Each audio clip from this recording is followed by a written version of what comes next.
الحمد للہ الذی وحدہ والصلاة والسلام علی من لا نبی بعدہ وعلی آلہ الطیبین وازواجہ المزکین وصحابہ الطاہرین اما بعد فاعوذ باللہ من الشیطان الرجیم بسم اللہ الرحمن الرحیم ان اللہ وملائکتہ یصلون علی النبی یا ایہا الذین آمنوا صلوا علیہ وسلموا تسلیما اللہم صلی علی سیدنا و مولانا محمد وعلی آل محمد وبارک وسلم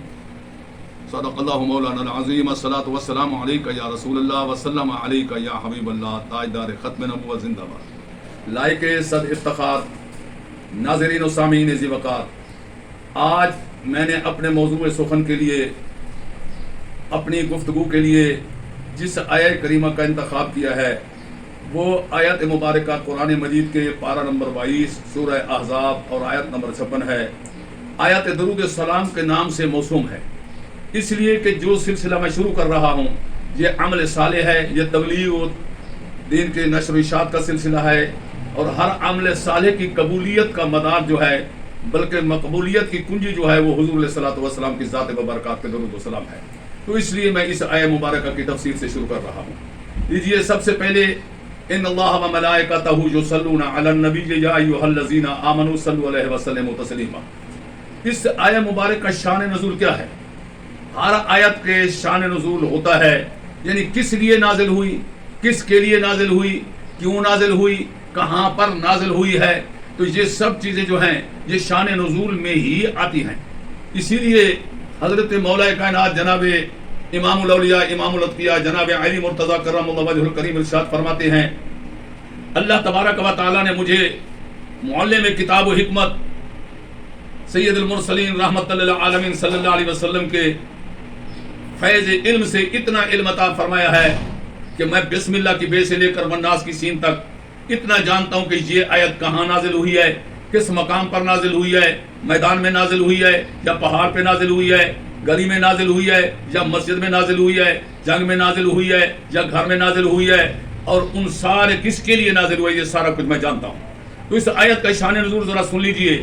تاجدار ختم نبوت رحمت للعالمین صلی اللہ علیہ وآلہ وسلم جب حکم خدا بندی کی تعمیل کرتے ہوئے مکہ مکرمہ سے مدینہ منورہ تشریف لے گئے، میں ہجرت کی تشریح میں نہیں جانا چاہتا، اس کا علیحدہ ٹاپک ہوگا۔ اللہ تبارک و تعالیٰ کے حکم سے آپ وہاں تشریف لے گئے یثرب کو مدینہ بنانے کے لیے، تو وہاں چونکہ اسلام کی نورانیت کی جلوہ گری پہلے پہنچ چکی تھی اور کثیر تعداد لوگ اسلام کی دولت سے مالا مال ہو چکے تھے، بالخصوص قبیلہ بنو خزرج اور بنی اوس اور کچھ دیگر قبائل کے لوگ، اور انہوں نے حضور علیہ الصلوۃ والسلام کے اشتیاق میں یہ آفر بھی کی تھی کہ آپ یہاں تشریف لے آئیں، امن و سکون کی زندگی بسر کریں، لیکن اللہ کا نبی امر خدا بندی کا جناب والا منتظر ہوتا ہے۔ جب یہ حکم ہوا تو آپ مدینہ منورہ تشریف لے گئے مع صحابہ کرام کے، اور کثیر تعداد صحابہ پہلے بھی جناب والا روانہ ہو چکے تھے۔ جب مدینہ منورہ میں گئے تو مشتاقان دیدار مصطفیٰ صلی اللہ علیہ وسلم نے اعلیٰ ترین محبت کا اظہار کیا، حضور علیہ الصلوۃ والسلام سے عشق کا اظہار کیا، اور سرکار صلی اللہ علیہ وسلم کی محفلوں میں بیٹھتے تھے، آپ کے چہرہ بدوحا کے دیدار سے مشرف ہوتے تھے، اور ان کی کوشش ہوتی تھی کہ سرکار صلی اللہ علیہ وسلم کی ما ینطق کے لبوں سے نکلی ہوئی گفتگو کو ہم سماعت فرمائیں، اور میرے آقا علیہ الصلوۃ والسلام بھی آنے والوں کو وَيُزَكِّيهِمْ پہلے نگاہ نبوت سے انہیں پاک کرتے تھے، ان کے قلوب کو نفوس کو پاک کرتے تھے، پھر وَيُعَلِّمُهُمُ الْكِتَابَ وَالْحِكْمَةَ کتاب و سنت کی پھر تعلیم دیتے تھے۔ مجلس رسول صلی اللہ علیہ وسلم میں جو لوگ آتے تھے، میرے آقا علیہ الصلوۃ والسلام نے اپنے ان غلاموں کو مسجد میں بیٹھ آنے کا طریقہ اور سلیقہ بتایا کہ جب مسجد میں داخل ہو تو سب سے پہلے سلام کیا کرو، السلام علیکہ یا رسول اللہ صلی اللہ علیہ وسلم، اور جب مجلس سے اٹھ کر جاؤ تو بھی یہ کہو السلام علیکہ یا رسول اللہ، کیونکہ سلامتی کی دعا بھی ہو جائے گی، اللہ تبارک و تعالیٰ کی طرف سے تمہیں اجر و ثواب بھی مل جائے گا۔ تو صحابہ کرام نے آپ کے ارشاد پر تعمیل کرتے ہوئے یہ معمول بنا لیا، اور اسی مدینہ شہر میں دو بڑے قبیلے یہود نامسعود حنود کے جناب والا رہتے تھے، ایک قبیلہ بنو نذیر اور دوسرا قبیلہ بنو قریظہ۔ یہ لوگ بھی وہاں رہتے تھے، ان میں تین قسم کے لوگ تھے۔ بعض خوش بخت وہ تھے کہ جب مدینہ حضور تشریف لے گئے تو وہ دولت ایمان سے مشرف ہوئے، یعنی زبان سے بھی اللہ کی توحید اور مصطفیٰ کی ختم نبوت اور شان رسالت کا اقرار کر لیا اور دل سے بھی تصدیق کر لی تھی۔ ایک گروہ وہ تھا کہ جو شرعی طور پر کفر پر ڈٹ گیا، کسی صورت میں نہ دل سے جناب تسلیم کیا میرے آقا علیہ الصلوۃ والسلام کو کہ ختم نبوت کو، اور شان رسالت کو اور نہ زبان سے اقرار کیا۔ تیسرا طبقہ وہ تھا ان میں جو اپنے آپ کو ذہین فتین اور دانشمند سمجھتا تھا، انہوں نے اندازہ کیا کہ اسلام دن بدن ترقی کر رہا ہے،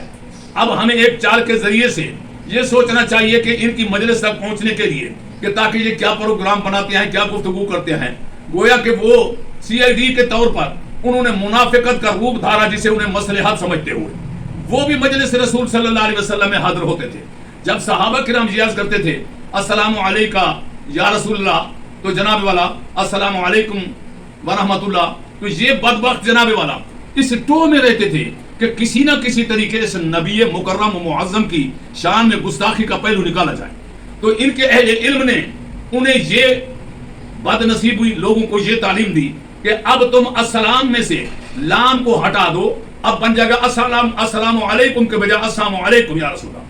جس کا معنی یہ ہوتا ہے معاذ اللہ آپ پر ہلاکت ہو، معاذ اللہ آپ پر موت ہو۔ تو وہ جو آتے جلدی میں کہتے تھے، جب آتے تھے مجلس رسول صلی اللہ علیہ وسلم میں السلام علیکم یا رسول اللہ، میرے آقا علیہ الصلوۃ والسلام نے بتقاضۂ رحمت للعالمین خاموشی اختیار کی، ان کو نہیں روکا۔ صحابہ کرام کے دل تو صاف تھے، وہ ان کو تو خیال بھی نہیں آتا تھا کہ یہ بدبخت اس طرح کی بھی مطلب ہے کہ اندر سے میرے محبوب رحمت للعالمین کی شان میں گستاخی کے ایسے لفظ بھی تبدیل کرتے ہیں۔ لیکن خالق نے یہ بات برداشت نہیں کی، اللہ تبارک و تعالیٰ نے اس بات کو برداشت نہیں کیا، کیونکہ محبوب صلی اللہ علیہ وسلم ان کے اس بات سے، اس گفتگو سے بہت رنجیدہ تھے، بہت کبیدہ خاطر تھے، آپ کی طبیعت میں حزن و ملال تھا۔ لیکن محب صادق اپنے محبوب کا حزن و ملال کب برداشت کر سکتا تھا؟ تو جبریل امین آئے اور آ کر میرے آقا کو سلام کیا اور عرض کیا کہ اللہ رب العزت فرماتا ہے اے میرے پیارے حبیب صلی اللہ علیہ وسلم، ان بدبختوں کی اس بات سے آپ کیوں رنجیدہ ہوتے ہیں؟ یہ سلام نہیں کرتے تو نہ کریں، یہ سلام کو ختم کر کے بد دعائی یا کلمات کریں، آپ ان کی طرف توجہ بھی نہ کریں۔ آپ کا تو مقام و مرتبہ برامہ برا ہے، من اتنا بڑا، ان اللہ و ملائکتہ یصلون علی النبی، بلا شک میں اللہ اپنے فرشتوں سمیت جناب والا کہ اپنے نبی کی ذات ببرکات پر درود و سلام پڑھتا ہوں، درود پڑھتا ہوں، صلات پڑھتا ہوں، اور ایمان والوں کو قیامت تک کے لیے حکم دیتا ہوں یا ایھا الذین آمنوا صلوا علیہ وسلموا تسلیما، ایمان والوں تم بھی اللہ کی ذات پر، تم بھی اللہ کے نبی پر صلی اللہ علیہ وسلم پر درود و سلام بھیجا کرو جس طرح سلام بھیجنے کا حق ہے۔ اس آیت مبارک کے نزول کے بعد جب آپ مسجد میں تشریف لائے تو آپ کا چہرہ خوشی سے چمک رہا تھا، سرخ گلاب کی طرح آپ کی ودعا کے چہرے پر جناب والا خوشی کے آثار نمایاں تھے۔ جناب والا آپ کے شم سے ودعا کے رخسار مبارک جو ہیں وہ چمک رہے تھے اور لبوں پہ تبسم تھا۔ صحابہ کرام نے اس خوشی کے اظہار کی وجہ پوچھی تو سرکار نے فرمایا کہ میرے اللہ نے یہ آیت نازل فرمائی ہے کہ میں فرشتوں سمیت تجھ پر صلات پڑھتا ہوں اور ایمان والوں کو بھی حکم دیا قیامت تک تم بھی میرے محبوب پر درود و سلام پڑھا کرو جس طرح سلام پڑھنے کا حق ہے، تو مجھے مبارک دو۔ تو ہر صحابی کی زبان سے جواب دیا ہنیئا یا رسول اللہ، ہنیئا یا حبیب اللہ، اللہ کے رسول آپ کو مبارک ہو، اللہ کے حبیب آپ کو مبارک ہو۔ سرکار خوش ہو رہے تھے، لیکن ایک اس مجلس میں بیٹھا ہوا ایک شمع رسالت کا پروانہ، ختم نبوت کا دیوانہ اور سرکار صلی اللہ تعالی علیہ وسلم کے عشق کا مستانہ، وہ نظریں جھکائے، خوشی سے لبوں پہ تبسم تھا مگر آنکھوں سے گوہر جاری تھے، یعنی موتی گر رہے تھے، آنسو جھلک رہے تھے۔ میرے آقا علیہ الصلوۃ والسلام نے جب دیکھا تو وہ کون تھا؟ وہ آپ کا بچپن کا رفیق، وہ یار غار جناب والا، وہ حضرت سیدنا صدیق اکبر رضی اللہ تعالیٰ عنہ تھے۔ آپ نے فرمایا صدیق تم نے مبارک بھی دی، خوش بھی ہو رہے ہو، لیکن یہ آنسو کیا ہے؟ آقا یہ آنسو تو خوشی کے ہیں۔ فرمایا کوئی اور بات؟ آقا میرے دل میں ایک تمنا مچل رہی ہے، ایک آرزو ہے، ایک میری جناب والا خواہش ہے کہ اللہ تبارک و تعالیٰ نے جو بھی حکم دیا ہے، نماز کا حکم دیا،